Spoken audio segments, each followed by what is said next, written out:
이 시간에는 요한계시록 11장 1절부터 10절 말씀까지 읽었습니다. 오늘은 요한계시록 27번째 시간으로 부제목은 경배하는 자들을 측량하라입니다. 경배하는 자들을 측량하라. 지난 시간에 6번째 나팔과 7번째 나팔 사이에 삽입구절을 우리가 살폈습니다. 오늘 본문인 요한계시록 11장 1절부터 10절까지도 그 삽입구의 연장이에요. 자, 그러면 오늘 본문 1절 말씀을 우리 같이 보겠습니다. 시작. 또 내게 지팡이 같은 갈대를 주며 말하기를 일어나서 하나님의 성전과 제단과 그 안에서 경배하는 자들을 측량하되.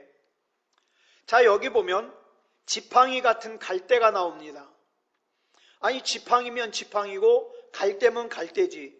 지팡이 같은 갈대가 무슨 뜻인가? 보통 성경에서 지팡이라 그러면 두 가지 용도를 가지고 있습니다. 첫째로는 양을 칠 때 사용합니다. 그 다음에 두 번째로는 재판을 할 때 사용합니다. 특별히 재판을 할 때 사용하는 지팡이를 홀이라 그래요. 여러분 성경을 읽다가 아마 홀이라는 단어를 자주 보셨을 거예요. 홀을 잡으시고, 이 홀을 잡았다는 건 뭐냐면 왕권을 가졌다는 뜻이에요. 재판권을 가졌으니까 왕권을 뜻합니다. 자, 그렇다면 본문에 나오는 이 지팡이 같이 생긴 갈대는 뭘까요? 뒤에 보면은, 맨 뒤에 보면 뭐라 그랬습니까? 측량하되 그랬습니다. 그러니까 뒤에 측량하되라는 내용이 오는 것으로 봐서 뭡니까? 심판의 용도예요. 왜냐하면 옛날에는요, 갈대를 일정한 길이로, 특정한 길이로 잘라서 그 갈대를 뭐로 사용했느냐? 자 대신 썼습니다. 그래서 이 갈대가 의미하는 것이 뭐냐? 자, 척도, 기준, 이런 뜻이에요. 그렇다면 여기서 이 지팡이 같은 갈대로 측량하는 이유가 뭘까요? 하나님께서 설정하신 어떤 목표, 어떤 수준을 완성하기 위해서 그래요. 재는 거예요. 이 사람은 하나님이 설정하신 그 수준에 맞는가 부족한가 재는 거예요. 그러면 여기서 측량을 하는 거는 좋은 목적이겠습니까? 안 좋은 목적이겠습니까? 좋은 목적이죠. 자, 죄악으로 무너지고 폐허가 된 이스라엘 성전을 다시 하나님께서 재건하시겠다는 거예요. 누구를 통해서? 하나님께서 측량을 해서 그 측량에 맞는 사람들을 통해서. 여러분, 열왕기상 6장 7절을 보면 솔로몬 성전을 건축할 때 그 솔로몬 성전을 건축하는 데 들어가는 건축자재가 있겠죠. 돌, 나무, 이런 건축자재를 다 어디서? 밖에서 다듬어요. 밖에서 다 자르고 밖에서 다 다듬어 가지고 성전 안에 가지고 가서는 조립만 합니다. 끼는 거예요. 그러다 보니까 성전 안에서는 망치 소리나 방망이 소리나 도끼 소리가 들리질 않아요. 성전 안에서는 조용히 끼기만 하니까. 무엇을 뜻하느냐? 여러분, 성전 안에서는요, 하나님의 교회 안에서는요, 예배 드리는 소리 외에 다른 사람을 흉보는 소리, 원망하는 소리, 비방하는 소리, 불평하는 소리, 수군거리는 소리가 들리면 안 돼요. 제가 그동안에 교회에서 전도사 생활, 목사 생활하면서 보니까 다른 사람을 흉보거나 다른 사람을 원망하거나 다른 사람을 비방하거나 다른 사람을 비평하거나 수군거리잖아요. 그러면 누가 더 손해냐? 자기가 더 손해예요. 그런 말을 함으로써 자기 마음이 더 괴로운 거예요. 그러니까 우리는 하나님의 교회 안에서 신앙생활하면서 예배드리면서 오로지 무슨 소리만 나와야 돼요? 예배하는 소리만 나와야 돼요. 하나님 사랑합니다. 하나님 고맙습니다. 하나님 감사합니다. 하나님을 예배하는 소리만 나와야 돼요. 그래서 하나님께서는 하나님의 성전과 제단과 그 안에서 경배하는 자들, 즉 예배하는 자들을 측량하는 거예요. 하나님이 설정하신 그 양의 그 수준에 맞는가 측량하신다 이 말이에요. 여기엔 놀라운 비밀이 있어요. 요한복음 2장 19절부터 21절까지 보겠습니다. 시작. 예수께서 대답하여 이르시되 너희가 이 성전을 헐라 내가 사흘 동안에 일으키리라. 유대인들이 이르되 이 성전은 46년 동안에 지었거늘 네가 3일 동안에 일으키겠느냐 하더라. 그러나 예수는 성전된 자기 육체를 가리켜 말씀하신 것이라. 아멘. 여러분, 성경에서는요, 보이는 성전은 예수 그리스도를 뜻합니다. 보이는 성전은. 그리고 그 성전의 머리가 누구예요? 예수 그리스도예요.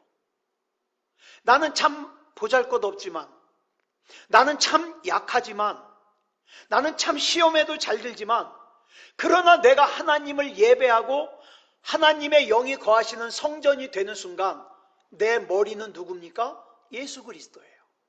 예수 그리스도. 그리고 지금의 우리는 그 예수 그리스도, 우리의 머리 되시는 예수 그리스도의 지체예요. 그래서 어떻게 합니까? 완성되어져 가는 거예요. 예수님의 지체로서 합당하게 완성되어져 가는 거예요. 그런데 본문 1절에서 측량하라는 것은 하나님의 성전과 제단과 그 안에서 경배하는 자들을 향한, 예배하는 자들을 향한 하나님의 기준이 있다 이 말이에요. 이 정도는 돼야 된다. 기준이 있다 이 말이에요. 그러니까 여러분, 하나님 앞에서의 믿음이 이 정도면 돼. 얼마나 돼? 그건 내가 정할 게 아니에요. 측량하시는 하나님의 기준에 맞아야 돼요. 하나님의 기준에. 그렇다면 예수 그리스도가 머리가 되시는 이 교회에 중간에 하나님이 원하시는 그 기준을 향해서 가는 이 공사가, 네? 저와 여러분의 삶이 중간에 중단될까요? 중단되지 않을까요? 중단되지 않죠. 하나님의 완성된 기준을 이루기 위해서 우리는 어떻게 합니까? 믿음 생활하면서 잘라내야 될 것은 잘라내고, 빚어져야 될 것은 빚어지고, 보완할 것은 보완하고, 만들어져 가는 거예요. 만들어져 가는 거예요. 우리가 신앙생활 하다가 내가 열심히, 난 정말 하나님 믿는데 왜 이렇게 힘들지? 아니요. 힘든 게 아니에요. 왜 이렇게 자꾸 열악해지지? 열악해지는 게 아니에요. 하나님의 성전을 만들어 가는 거예요. 만들어 가는 거예요. 그래서 이것을 위해서 본문 1절에서 측량하라고 설명한 거예요. 여러분, 지금 우리가 있는 이 지상의 교회 보세요. 뉴스에도 나오죠. 지금도 무슨 자기들끼리 이렇게 연합된 어떤 같은 이름을 가진 교회에서 지금 확진자가 늘어난다고 또 방송에 나오더만, 그러면은 참 같은 목사 입장에서 막 짜증이 나요. 이제는 왜 저럴까? 좀 방역을 지키면서 하지 말라는 거 하지 말면서 하면 얼마나 좋아요. 그렇게 방역을 지키지 않으면서 열심을 내면 하나님이 기뻐하실까요? 그렇죠? 그러니까 지금 우리가 있는 이 지상의 교회는요, 흠도 많아요. 또 유한하다 보니까 늘 연약함이 있어요. 이 코로나 사태를 거치면서 여러분, 지금 문 닫는 교회가 어마어마하게 많다는 거예요. 어마어마하게 많아요. 네. 그래서 여러분, 참 그런 맘 먹으면 안 되는데, 저는 목사인데도요, 저는 예수님 믿는 사람인데도요, 이런 생각이 들 때가 있어요. 교회 꼴이 이래서 되겠는가? 이런 생각이 솔직하게 들 때가 있어요. 그런 일들이 우리 주변에서 많이 보여집니다. 교회 꼴이 이래서 되겠는가? 예수 믿는 사람이 이래서 되겠는가? 그런 것들이 많이 보여요. 그러나 여러분, 이 지상에 있는 교회가 지금만 그런 게 아니에요. 계속 그래 왔어요. 계속 그래 왔어요. 그러나 중요한 게 있습니다. 위기 때마다 하나님께서 때로는 지키시고 역사하시고 때로는 연단하셔서 인도하심으로 우리가 여기까지 올 수 있었던 거예요. 예? 여기까지. 만약 하나님께서 중간에 야 지상교회 네 교회가 그래서 되겠어? 그러면서 교회를 측량하시는 일을 포기하셨더라면 야 너희들은 아무리 용 써도 내가 설정한 이 기준에 도달할 수가 없어. 포기하겠어. 그러고 거두셨다면 오늘날 교회가 있을 수가 없죠. 그러나 우리는 항상 본질을 생각해야 됩니다. 본질. 얼마 전에 저희 외숙모님 돌아가셨잖아요. 예. 어머님을 하늘나라로 떠나보낸 외사촌 동생이 지난 주일날, 부활주일날 이런 글을 썼더라고요. 오늘 우리 엄마가 다시 살아나신다면 난 팔짝팔짝 뛰면서 좋아 죽을 듯이 온 동네 소리치며 뛰어다닐 것이다. 그러겠죠. 우리 엄마가 살아나셨어요. 얼마나 좋겠습니까? 우리 엄마가 살아나셨어요. 그리고 어떻게 해요? 너무너무 좋아서 빚을 내서라도 잔치를 하고 생전 모르는 사람들도 그 잔치에 불러 먹게 할 것이다. 어찌 미치게 좋지 않겠는가? 그런데 오늘 예수님의 부활은 나에게 있어서 기뻐 죽겠을 정도의 감격이 있는가? 팔짝팔짝 뛸 만큼 좋아 죽을 소식인가? 이런 글을 썼어요. 제가 이 글을 읽고 또 읽고 참 많은 생각을 하게 하는 글이었어요. 주님, 저에게 있어서 주님이 살아나신, 주님이 부활하신 이 부활주일이 이 감격에 조금이라도 나한테 있습니까? 참 죄송하고 참 부끄럽습니다. 이런 생각이 드는 거예요. 여러분 마찬가지예요. 우리 신앙은요, 본질이 중요해요. 본질이. 내가 어떻게 신앙생활하는 내 모습, 형식이 중요한 게 아니라 본질, 내가 하나님을 어떻게 믿으며 내가 예수님을 어떻게 믿는지 본질이 중요한 거라고요. 자, 본문 2절 보겠습니다. 시작. 성전 바깥마당은 측량하지 말고 그냥 두라. 이것은 이방인에게 주었은즉 그들이 거룩한 성을 42달 동안 짓밟으리라.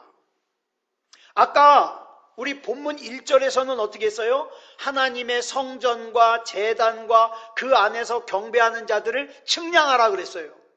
그랬는데 본문 2절에서는 성전 바깥마당은 측량하지 말고 그냥 두래요. 바깥마당은 측량하지 말래요. 여러분, 성전은 크게 두 개의 구조로 이루어져 있습니다. 하나는 성소와 지성소가 있는 성전. 그 다음에 그 성막 바깥에 있는 마당을 뭐라 그래요? 이방인의 뜰이라 그래요. 그 이방인의 뜰까지도 성전에 들어가요. 성전에. 그런데 자 보세요. 지금 여기서 말씀하는 이방인의 뜰. 자, 이방인에게 주었은즉 이건 뭐냐면 하나님께서는 지금 교회를 보면서 둘로 구분하고 계셔요. 어떻게 구분하는가? 하나님의 성전과 제단과 그 안에서 경배하는 자들과 그 다음에 또 어떤 자들이냐? 성전 밖 이방인의 뜰에서 서성거리는 자들로 구분하고 있습니다. 이 사람들, 즉 이방인의 뜰에서 서성거리고 있는 사람들은 한마디로 말해서 주님과 만나지를 못했어요. 하나님을 만나지 못했어요. 근데 교회는 다녀요. 네. 자기는 예수님을 믿는다고 생각해요. 근데 사실은 주님께서 인정하시지 않는 믿음이에요. 이게 뭐예요? 서성거리는 사람들이에요. 입으로는 주여 주여라고 하지만 주님께서 나 너 몰라. 그러면서 뭐라 그랬어요? 마태복음 7장에서 불법을 행하는 자들아 내게서 떠나가라 그랬잖아요. 그 사람들이에요. 하나님께서는 이 사람들은 측량할 필요가 없다는 거예요. 그리고 이방인들은 성전 바깥마당인 이방인의 뜰을 42달 동안 짓밟을 거라고 말씀하고 있어요. 우리 주님께서는 주님을 갈급해하는, 은혜를 갈급해하는 하나님의 성전과 제단과 그 안에서 경배하는 자들과, 그렇지 않고 신앙생활 해도 그만 안 해도 그만 성전 바깥마당인 이방인의 뜰에서 배회하는 자들. 근데 어디서 종교가 뭐냐고 물어보면 기독교라고 써요.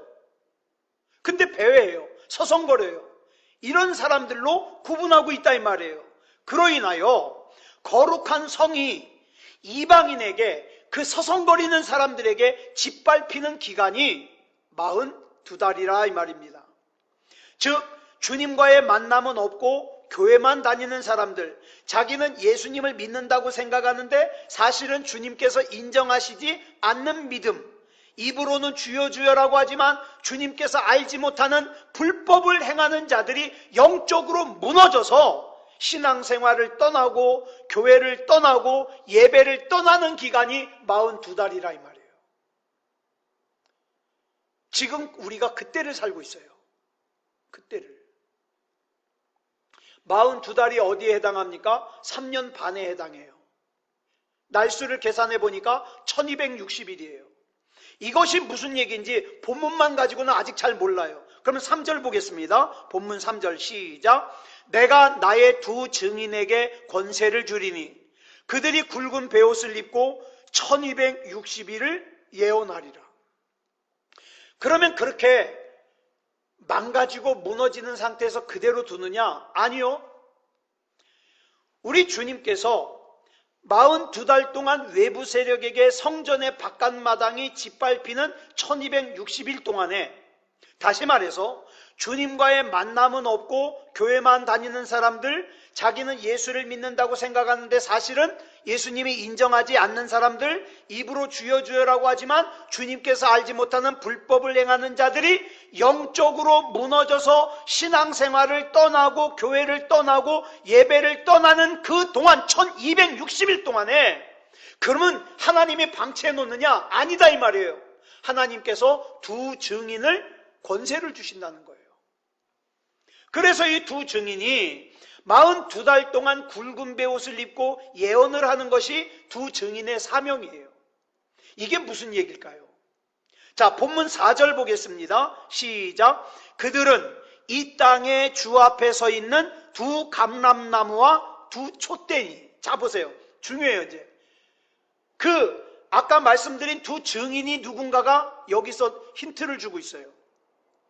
여기 보니까 두 증인을 두 감람나무라고 하고 두 촛대라고 합니다. 이단들은요, 이걸 갖다가 자기한테 맡겨서 자기가 감람나무래요. 전도관의 박태선이는 자기가 감람나무라고 그랬었어요. 또 어떤 이단은 자기가 촛대래요. 자, 근데 잘 보세요. 이걸 잘 봐야 돼요. 두 증인이 두 감람나무라고 하고 두 촛대라고 했습니다. 자, 근데 한번 보세요. 감람나무에서는 뭘 채취하죠? 감람나무에서 뭐가 나와요? 감람유가 나와요. 기름이 나와요. 그죠? 감람유 기름이 나와요. 자, 그러면 이 성경에 나오는 이 기름의 역할이 있죠? 기름이 뭘 할 때 쓰는 거예요? 등불을 밝힐 때 쓰는 거예요. 예? 이 불은 어두울 때 밝히는 일을 합니다. 그렇다면 자, 여러분 한번 보세요. 지금 이 시대가 밝은 시대예요? 어두운 시대예요? 지금 우리가 감동 찾고 재미 찾을 때가 아니에요. 지금 우리가 살고 있는 이 시대가 밝은 시대입니까? 어두운 시대입니까? 어두운 시대예요. 신명기 19장 15절 보겠습니다. 시작. 사람의 모든 악에 관하여 또한 모든 죄에 관하여는 한 증인으로만 정할 것이 아니요 두 증인의 입으로나 또는 세 증인의 입으로 그 사건을 확정할 것이며, 성경에서는요 항상 두 증인이 그 사건을 확증하는 최소의 증인이에요. 한 명 갖고 안 돼요. 증인이 두 증인이 있어야 돼요. 그런데 왜 여기서 오늘 본문에서 두 증인이라 그랬느냐? 이 어두운 시대 앞에서 교회가 해야 할 일이 바로 이 두 증인의 역할이라 이 말입니다. 두 증인의 역할.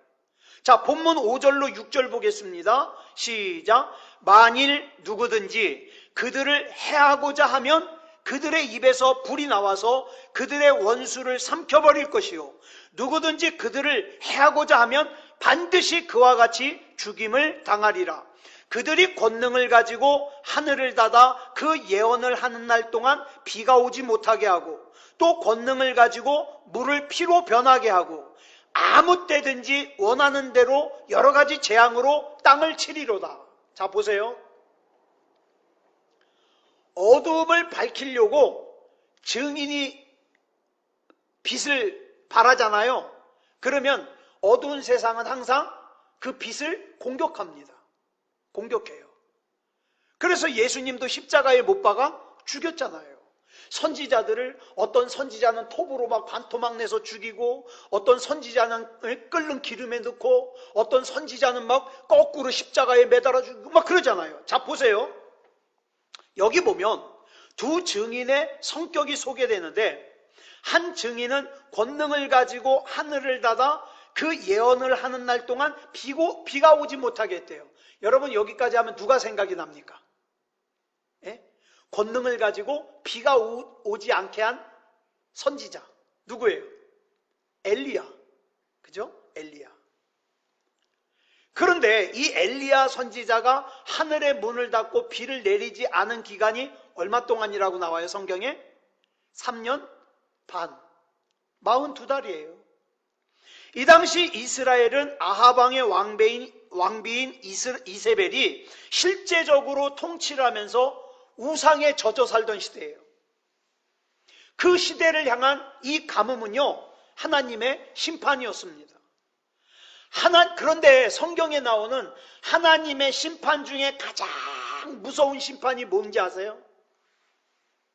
하나님의 말씀이 없는 거예요. 이걸 성경에서는 다양하게 표현을 합니다. 어둠이 임했다고 표현하기도 하고, 캄캄함이 임했다고 표현하기도 하고, 묵시가 없다고 표현하기도 해요. 근데 한 뜻이에요. 하나님의 말씀이 없어요. 예배를 드리는데도 하나님의 말씀이 한 구절도 와닿질 않아. 집에 가가지고 성경을 한 구절도 읽지도 않아. 그러니까 내가 붙들고 내 가슴 속에 깊이 들어오는 말씀이 한 구절도 없는 거예요. 하나님의 말씀이 없어요. 이것이 엘리야 선지자 시대의 중요한 시대적 특징이었습니다. 그래서 이 하나님의 말씀이 없는 것 때문에 심지어는요, 성경을 보니까 엘리야 선지자도 낙심했어요. 여러분, 이 내용 한번 잘 기억해 보세요. 엘리야 선지자가 두려워가지고 저 남쪽 끝에 로뎀나무 밑으로 도망가기 전에 무슨 일이 있었어요? 갈멜산에서 바알과 아세라 신을 섬기는 제사장 850명과 영적 전쟁을 치렀죠. 그죠?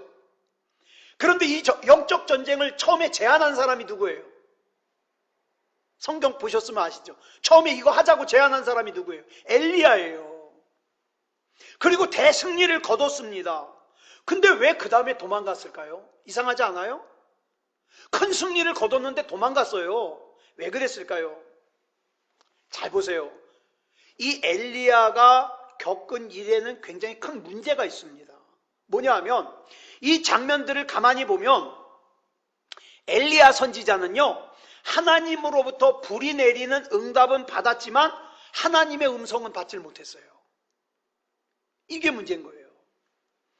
그리고는 지쳐서 광야로 도망을 가가지고 로뎀나무 아래서 뭐라 그래요? 나 좀 그만 데려가시라고. 아, 나 좀 힘들다고. 예? 저도 그래요. 하나님의 말씀으로부터 조금 멀어지면요, 이 목회고 뭐고 나 빨리 그냥 하늘나라 갔으면 좋겠어요. 예? 사람한테 치는 것도 힘들고, 내 작은 역량으로 정말 뭐 이 사람 저 사람 섬기는 것도 힘들고, 그러니까 저는 푸념같이 그렇게 기도해요. 하나님, 나 알잖아요. 나는 나 자신조차도 감당하기 힘든 사람인데 내가 이 사람 저 사람 보듬어 주고 그 다음에 뭐 케어하려니까 못하겠습니다. 나 그냥 좀 빨리 데려가 주세요. 그렇게 기도할 때가 있어요. 근데 가만히 생각해 보니까 그럴 때가 어느 때냐? 하나님의 말씀을 받지 못할 때예요. 그렇다면 자 보세요. 이 엄청난 기적을 경험한 엘리야가 이렇게 침체된 원인이 어디 있을까요? 엘리야 선지자는 자기도 모르는 사이에 가나안의 우상을 섬기는 바알과 아세라를 섬기는 제사장들과 영적 전쟁을 하는데 무슨 방법으로 전쟁을 했느냐? 그들이 흔히 쓰는 방법이에요. 그들이 좋아하는 방법이에요. 쇼! 하늘에서만 불이 내려오는 쇼! 이 쇼를 통해서 하나님이 살아계심을 증명하려고 그런 거예요. 그러니까 이 제안을 엘리야 선지자가 먼저 제안했어요. 이거 하자. 그래서 여러분 잘 보세요. 성경을 열심히 보면 하나님께서 응답은 하셨어요. 하늘에서 비를 내려주셨어요. 하늘에서 불도 내려주셨어요. 근데 음성이 없어요. 이건 마치 이것과 같아요. 하나님께서 모세가 하나님, 이스라엘 백성이 목마르다고 불평하고 원망하고 죽었습니다. 그러니까 하나님이 뭐라 그래요? 그래, 저 무리바 반석을 지팡이로 가리켜라. 잘 보세요. 가리켜라. 그랬는데 이 모세가 어떻게 했습니까? 내가 너희를 위하여 이 바위에서 물을 내랴. 그러더니 어떻게 했어요? 그 지팡이로 두들겼어요. 하나님은 가리켜라. 그랬는데 두들겼어요. 이거 왜 두들겼을까요? 쇼예요. 내가 이렇게 이 바위를 두들겨서 물이 나오게 할게. 쇼. 그래서 하나님께서 물이 나오게는 했지만 그 일 때문에 모세가 가나안에 못 들어가요. 못 들어가. 자, 근데 보세요. 엘리야도요. 하늘에서 불이 내렸지만, 하늘에서 비가 내렸지만 영적으로 침체됐어요. 왜? 하나님은 쇼를 가지고 되는 게 아니에요. 뭐예요? 말씀. 그래서 하나님께서는 로뎀나무 아래 누워있던 엘리야 선지자를 어디로 데리고 갑니까? 호렙산에 한 동굴로 데려갑니다. 그래서 여러분 기억하시잖아요. 거기에서 불이 지나가는데 거기에 하나님이 계시지 않고 지진, 그 다음에 강한 바람, 강한 자연현상 가운데 하나님이 보이질 않아요. 왜? 하나님은 쇼 가운데 임하는 하나님이 아니니까. 그러더니 어떻게 해요? 세미한 음성 가운데 하나님이 엘리야 선지자를 만나주셔요. 그때에 엘리야 선지자가 힘을 얻고 다시 사명을 감당하더라. 사랑하는 여러분, 하나님의 음성 들어야 돼요. 하나님의 음성. 내가 무슨 성경 공부를 내가 몇 개를 했는데 그거 자랑할 거 아니에요. 성경 공부 왜 하는지 아세요? 하나님 음성 들으려고 하는 거예요. 하나님 음성 못 들으면 다 쓸모없는 것들이에요. 하나님의 음성을 들어야 돼요. 귀를 기울여야만 들을 수 있는 세미한 음성 가운데 하나님이 나타나셨어요. 여러분, 이 시대에도 마찬가지예요. 이 시대의 어려움이 사람들이 우울하고 공황장애가 나타나고 힘든 것이 요란한 기적이 없어서가 아니에요. 하나님의 말씀을 듣는 사람이 너무 없어요. 그래서 엘리야 시대, 이 시대는요, 하나님의 말씀이 닫힌 시대예요. 이거보다 더 큰 재앙이 어디 있겠습니까? 그런데 그런 어두운 시대에 하나님의 말씀을 가지고 선포를 하면 사람들이 어떻게 해요? 받아야 되는데 저항해요. 그리고 어떻게 해요? 하나님의 말씀을 전하는 사람을 공격해요. 감옥에 가둬요. 돌을 던져요. 오늘 본문의 얘기가 바로 그런 얘기예요. 그러나 우리가 반드시 잊어버리면 안 되는 것이 뭐냐면, 기억해야 될 것이 뭐냐면, 교회다운 교회는 하나님께서 끝까지 보호하십니다. 그래서 저는 교회다운 교회 될 거예요. 교회다운 교회. 교회다운 교회 되고 싶어요. 한 번은 예인이가 저한테 아주 진지하게 이런 얘기를 합니다. 아빠는 목회 빼놓고는 할 줄 아는 게 없어. 가만히 생각하니까 맞는 말인데 기분 나쁜 거 있죠. 목회 빼놓고는, 저는 정말 목사 빼놓고는 할 줄 아는 게 없어요. 뭘 고치려고 만지잖아요. 그러면 하나를 건드리면 두 개가 고장나요. 그래서 우리 식구가 저한테 똥손이래요. 똥손. 만지지 말래요. 그런데 저는 괜찮아요. 왜? 나는 교회다운 교회만 되면 그것으로 충분하거든요. 우리 같이 그러자고요. 교회다운 교회가 되는 거. 우리의 영원한 목자가 되시는 예수님께서 요한복음 10장 15절에서 뭐라고 말씀하셨습니까? 줄친 것만 시작. 나는 양을 위하여 목숨을 버리노라.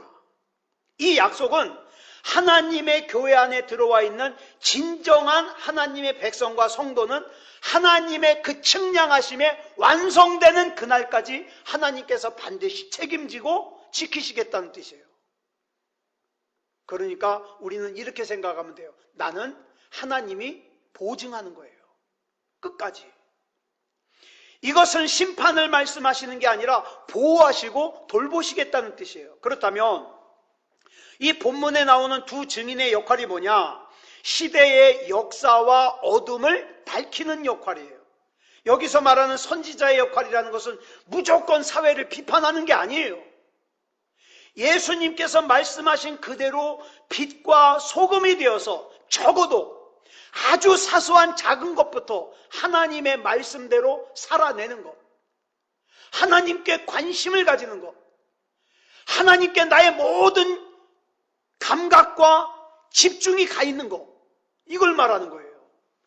그 다음에 본문 6절을 보면 두 증인 중에 또 다른 하나의 증인을 설명합니다. 시작. 권능을 가지고 물을 피로 변하게 하고 아무 때든지 원하는 대로 여러 가지 재앙으로 땅을 치리로다. 이거 누가 생각나요? 모세가 생각나요. 잘 알다시피 엘리야와 모세는요, 구약의 대표적인 선지자예요. 그런데 이 두 증인은 교회의 사명을 뜻한다 그랬어요. 교회가 항상 선지자적인 시대적인 사명을 감당하다 보니까 박해를 받을 수 있어요. 어려움을 당할 때가 있어요. 자, 본문 7절 보겠습니다. 시작.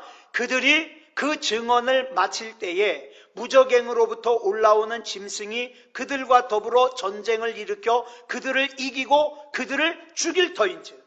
사탄 마귀가 주도적으로 하는 대표적인 일이 뭐냐? 교회와 싸우는 일이에요. 그러니까 저와 여러분을 너무나도 잘 알고 있는 악한 마귀는 저와 여러분의 약한 부분을 분명히 공격합니다. 그래서 우리는 어떻게 해요? 기도하면서 하나님의 도움을 구해야 되는 거예요. 이사야 9장 6절부터 보면 하나님의 아들의 이름, 즉 예수님의 이름이 5가지가 나와요. 네? 하나님의 아들의 이름이 한 아기가 우리에게 태어났는데 5가지 이름이 나와요. 줄친 것만 시작. 기묘자, 모사, 전능하신 하나님, 영존하시는 아버지, 평강의 왕, 5가지 이름이 나와요. 그 중에 3번째 이름이 뭐냐? 전능하신 하나님이에요. 전능하신 하나님. 그러면서 이사야 9장 7절에서 결론적으로 이렇게 설명합니다. 시작. 만군의 여호와의 열심히 이를 이루시리라. 여러분, 여기 나오는 만군이라는 건 뭐냐면 많은 군인. 그러니까 뭐예요? 전쟁적인 개념이에요. 즉 하나님께서는 하나님의 나라와 하나님의 백성들을 위하여 전쟁에 능하신 하나님이 되어주시겠다는 거예요. 그러니까 나는 똥손이라도 괜찮아요. 나는 말 잘 못해도 괜찮아요. 나는 목회자적인 자질이 떨어져도 괜찮아요. 왜? 이를 이루시는 것은 만군의 주 여호와의 열심이시니까 우리 새소망교회 성도들은 누가 책임지십니까? 하나님이 책임지셔요. 그렇죠? 우리 하나님은 우리를 어떤 상황 가운데 밀어넣고 팔짱 끼고 구경만 하시는 분이 아니에요. 대표적인 예가 출애굽기 17장을 보면 이스라엘 백성이 애굽에서 나와가지고 처음으로 맞닥뜨린 종족이 아말렉이에요. 아말렉. 당시 아말렉은요 굉장히 강력한 나라예요. 그런데 그 강력한 나라가 지금 막 애굽에서 430년 동안 종살이 하다가 부랴부랴 나온 이스라엘 백성의 앞을 가로막은 거예요. 그런데 그 이스라엘이 그 아말렉을 물리치게 한 후에 출애굽기 17장 16절을 보면 하나님이 이렇게 말씀하셔요. 시작. 여호와께서 맹세하시기를 여호와가 아말렉과 더불어 대대로 싸우리라.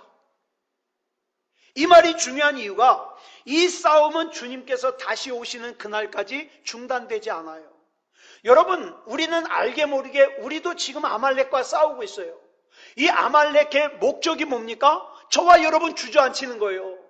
가나안으로 못 가게 하는 거예요.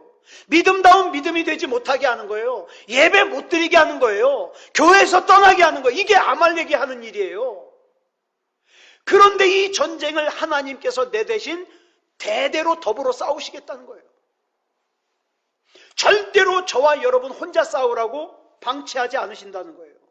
그런데 본문 7절을 보면 하나님의 교회가 선지자적인 사명을 가지고 복음을 전파하면 그 증언을 마칠 때에 무적행으로부터 올라오는 짐승들과 싸워야 돼요. 이단과 싸워야 되고, 잘못된 진리와 싸워야 되고, 내 자신과 싸워야 되고, 탐심과 싸워야 되고, 음란과 싸워야 되고, 싸워야 돼요. 그 과정에서요, 어려움을 겪을 수 있다 이 말입니다. 그런데 이 어려움은요, 영원한 것이 아니라 한시적인 거예요. 그러니까 우리는 예수 그리스도 이름으로 이겨나가는 거예요. 오늘을 이기면, 말씀드렸죠, 내일은 하나님께서 살리시고 또 일으켜 주시니까 오늘만 이기면 돼요. 예수 그리스도 이름으로. 근데 이걸 모르면 하나님의 일 하다가 어려움 만나잖아요. 지쳐서 무너져요. 내가 예배 잘 드렸는데 왜 이래? 내가 하나님 잘 믿었는데 왜 이래? 무너진다니까요. 그래서 이때 하나님께서 사도 요한을 통해서 한 가지 약속을 주시는데 본문 8절 보겠습니다. 시작. 그들의 시체가 큰 성 길에 있으리니 그 성은 영적으로 하면 소돔이라고도 하고 애굽이라고도 하니 곧 그들의 주께서 십자가에 못 박히신 곳이라. 자, 여기에 큰 성이라는 단어가 나오는데 중요한 주제예요. 그러면 이 큰 성이 다른 곳에서는 어떤 용도로 등장을 하는가? 요한계시록 14장 8절 보겠습니다. 시작. 또 다른 천사 곧 둘째가 그 뒤를 따라 말하되 무너졌도다 무너졌도다 큰 성 바벨론이요 모든 나라에게 그의 음행으로 말미암아 진노의 포도주를 먹이던 자로다 하더라. 여기 보니까 큰 성이 바벨론이래요. 그런데 사도 요한 당시로 오면서 이 바벨론이 뭐가 됐습니까? 로마 제국이 된 거예요.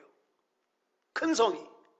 자, 그러면 요한계시록 16장 19절 보겠습니다. 시작.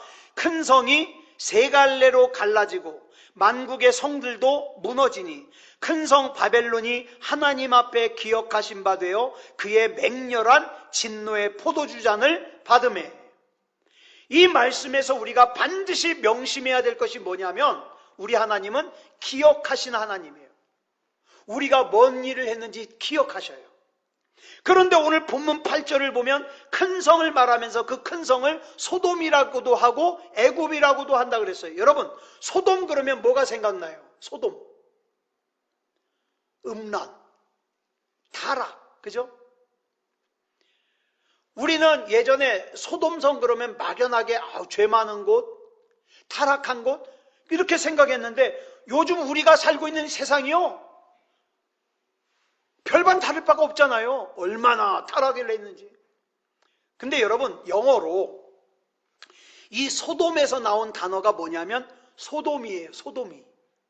근데 이 소돔이라는 단어가 무슨 뜻이냐면 인간이 동물과 성관계를 맺는 것, 그 다음에 남자가 남자와 동성애 성관계를 맺는 것, 이걸 소돔이라 그래요. 소돔이. 그러니까 이 소돔이 그런 음란한 죄를 졌다 이 말이죠. 그 다음에 또 애굽이 나오는데 애굽은 어떤 성으로 기억되는가? 우상을 숭배하고 하나님의 백성을 종으로 부렸던 성이에요. 근데 여기서 말하는 이 소돔과 애굽은 실제 그 소돔과 실제 그 애굽을 말하는 게 아니라 소돔과 같은 죄, 애굽과 같은 죄를 지은 이스라엘을 얘기하는 거예요. 너희가 그런 죄를 졌다.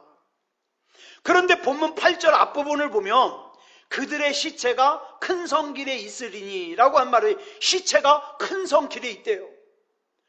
여러분, 유대인들에게 있어서 가장 경멸스러운 사형이 죽음이 뭐냐면 죽이고 나서 시체를 가다가 길바닥에 그냥 내팽겨 쳐주는 거예요.